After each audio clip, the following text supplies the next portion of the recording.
after talking about himself, God takes like this massive turn. Here's the synopsis of the rest of the commandments. And incidentally, I think that we could literally end the message right here with this line, but I figured I couldn't preach a 7-minute message, so I had to talk about some other stuff. Here's the synopsis of the rest of the commandments going forward. Everyone is valuable. Treat them that way.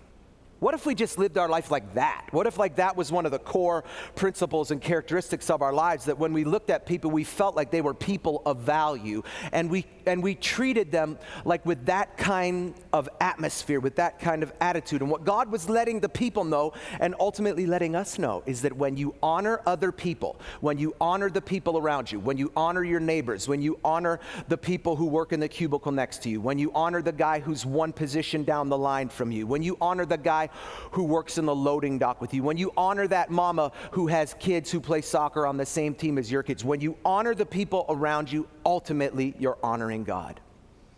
And like we hear that, and that sounds completely simple to us. That seems totally normal to us because of the context in which we've lived the last few thousand years of civilization. But you can't imagine how unimaginable this concept would have been to these people, because here's what the commandments did that no other law, that no other document in any other civilization in the history of the world to that point had done.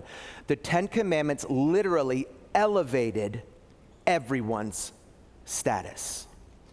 The 10 Commandments said, hey, listen, y'all, there's not going to be a king who has special rights. There's not going to be a prophet or like a religious kind of figure who has special privileges. Like there won't be a ruling class that gets to make the rules. There won't be a person who gets to make the laws, so then in turn gets to be above the law.